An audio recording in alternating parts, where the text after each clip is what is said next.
Assalamualaikum warahmatullahi wabarakatuh. Salam sejahtera untuk kita semua, saudara-saudara yang mencintai Dayak, yang mempelajari tentang Dayak, atau yang belajar tentang ekologi, serta yang peduli tentang masyarakat di tengah disharmonis hubungan dengan korporasi. Saya ingin memberikan kabar gembira bahwa buku Gerakan Lawang Behenda, Militansi Orang Dayak Bakumpai Mempertahankan Lahan Gambut dari Ekspansi Perusahaan Perkebunan Sawit di Kalimantan, alhamdulillah sudah masuk program akuisisi LIFI. Program ini nantinya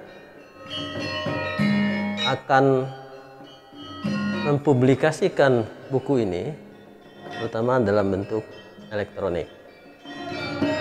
Jadi saudara-saudara semua akan bisa mengakses file dari buku ini nantinya. Atas kabar gembira itu, saya ingin berbagi kegembiraan dan mengucapkan terima kasih kepada banyak pihak sehingga buku ini bisa terbit, terutama bagi orang-orang yang mengapresiasi buku ini melalui testimoni dan kata pengantar buku ini. Bagian awal, saya ingin membacakan testimoni dari buku ini. Pertama dari Alfisah SAG MHum MPD. Bu Alfisah ini adalah dosen prodi Pendidikan Sosiologi Antropologi, jurusan Pendidikan IPS, Fakultas Keguruan dan Ilmu Pendidikan Universitas Lambung Mangkurat. Apa kata Bu Alfisah?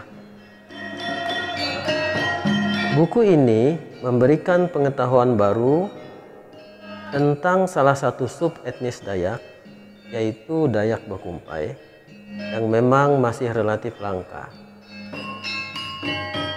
Buku yang ditulis dengan gaya bahasa yang renyah ini juga memperlihatkan bahwa perjuangan yang gigih tidak akan mengkhianati hasil. Apalagi sebagai seorang antropolog, gaya penulisan etnografi sangat terasa pada beberapa bab buku ini.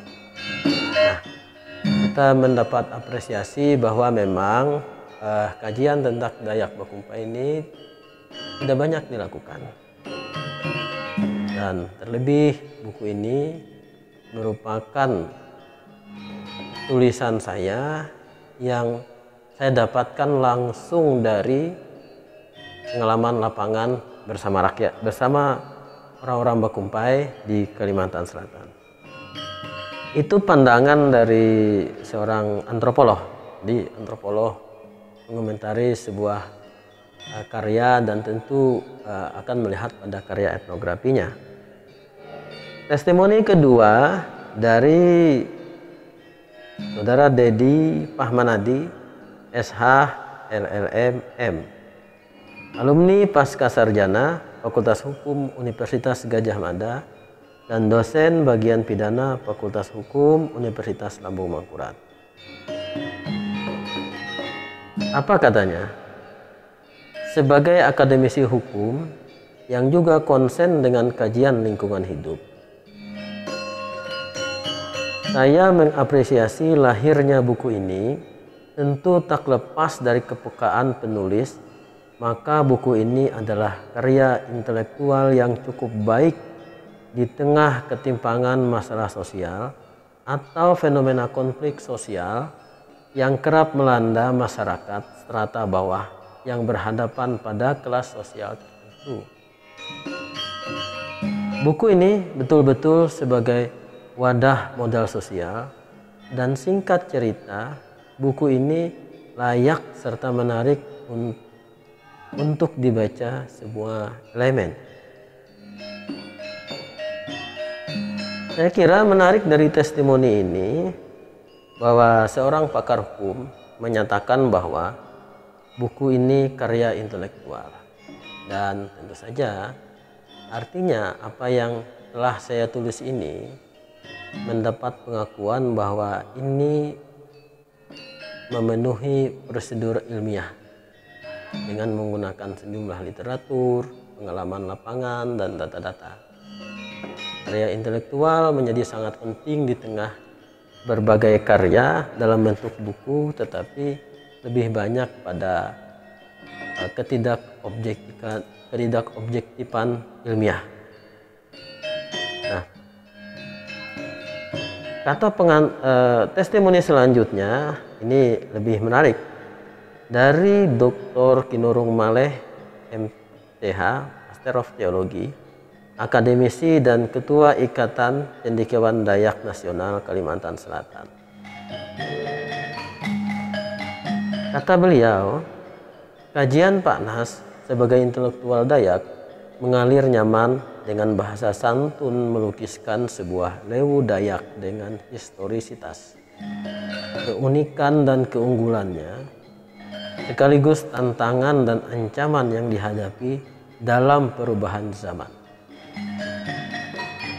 Buku ini mengajak kita untuk arif dan bahadat, memposisikan alam sebagai identitas sosial budaya, sumber inspirasi dan sumber ekonomi warga lokal. Pada saat yang sama, buku ini mendorong warga masyarakat berani bersuara, proaktif gerakan Laung Bahenda melawan ketidakadilan sosial ekologis yang kerap terjadi di sekitar kita. Bagi saya, garis miring di sini adalah mengajak kita untuk arif dan bahadat. Saya kira kata-kata bahadat atau belum bahadat ini merupakan filosofi orang Dayak Ngaju, juga termasuk orang Bakumpai, agar hidup ini mampu menjaga keseimbangan sosial ekologis di tengah ketidakadilan. Nah, dari Pak Kinurung kita beralih kepada seorang aktivis lingkungan, namanya Kisworo Dwi Cahyono, yang sering disebut Cak Kis. Beliau Direktur Eksekutif Walhi Kalimantan Selatan. Cak Kis menulis begini, buku ini sangat bagus untuk dijadikan salah satu bahan bacaan dan salah satu referensi strategi gerakan dan perjuangan dalam membela hak-hak masyarakat. Saya apresiasi apa yang sudah penulis kerjakan. Hak-hak masyarakat harus diperjuangkan.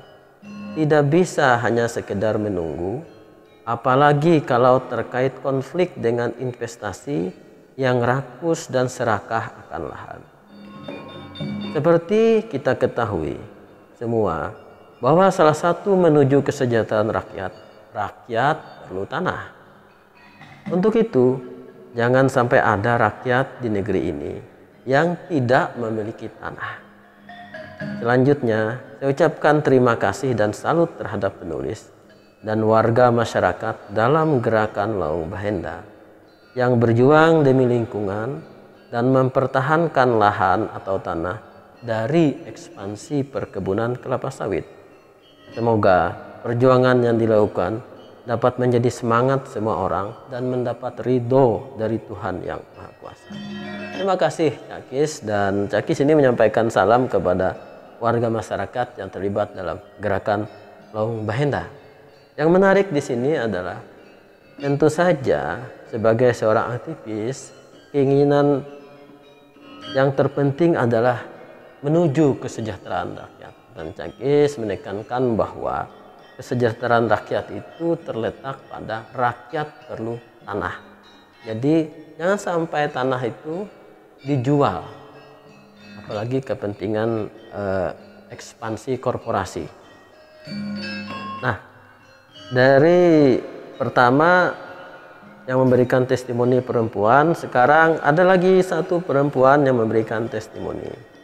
Beliau Dr. Sokapti M. Hum, antropolog di lulusan Universitas Gajah Mada, dengan judul disertasi Di Bawah Payung Kemitraan, Perangkap Perkebunan Sawit dan Siasat Kebun. Sekarang dosen Prodi Pembangunan Sosial FISIP Universitas Mula Warman. Apa kata saya sering menyebutnya Mbak Sukapti? Membaca buku ini seperti menikmati paparan kesaksian seorang intelektual tentang kecintaan pada kehidupan bermartabat yang layak diperjuangkan. Perjuangan tiada akhir, ditulis dengan mengalir dan santai, membuat buku ini layak dibaca oleh mahasiswa maupun khalayak umum. Nah, yang menarik di sini adalah satu frase, perjuangan tiada akhir.